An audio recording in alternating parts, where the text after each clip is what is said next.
I think you've got to stand up for yourself, because whatever happens, if this ever comes to court, their reputations are being seriously damaged by all that's coming out.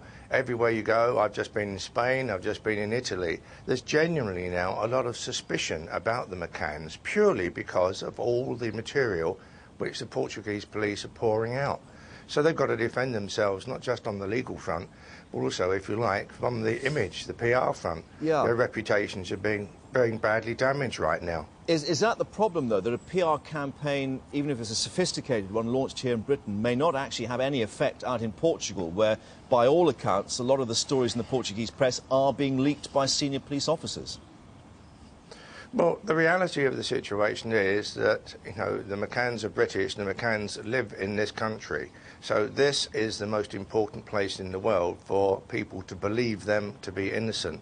So from a PR perspective, while obviously everything will, and I'm sure will be done to try and control the excesses of the Portuguese police, it's here it's most important. This is where they live, this is their lives, this is their homes.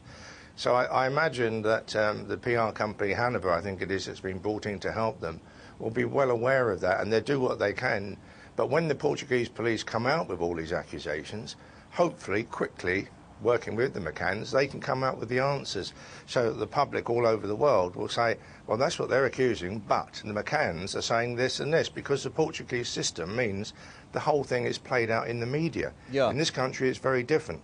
The McCanns, of course, have been criticised by someone by being so public, and a lot of people have said that, you know, perhaps the result of all that has been all this speculation that if you go public, you use the newspapers, use the media, you have to take the rough with the smooth.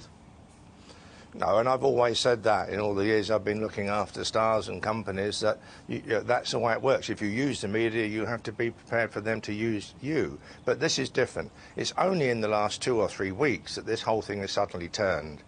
You know, and the Portuguese police have been making all these accusations about the McCanns. So they have got to adapt their strategy accordingly.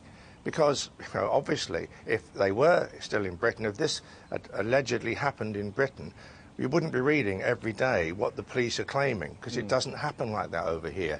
It's happening in Portugal, that's coming back over here and going all over the world. So the PR people, understanding that, have got to come up with the remedies, because it's, as I say, they're fighting this, they're fighting a legal battle, but they're also fighting to win the hearts and minds of the public around the world. We're innocent, we had nothing to do with this, all we want is Maddie back. And a good PR company will play an important part in that. Because their job is to know how the media works and know the best way to get your message across. And I hope that they'll be successful. Yeah, the other thing, of course, in terms of the message the family want to get across is they want to refocus on the search for Madeleine. Of course, she is still missing. And we're told the £80,000 they're making available will start a new media poster campaign. I mean, how much do you actually get for £80,000 if you're trying to sort of use this across the whole of Europe? Very little. But then, because newspapers are carrying all these accusations on a daily basis, Madeleine's picture is appearing in front of hundreds of millions of people almost on a daily basis. So from that point of view, getting the message out there, getting people looking out for, being aware of, is happening in a huge scale anyway.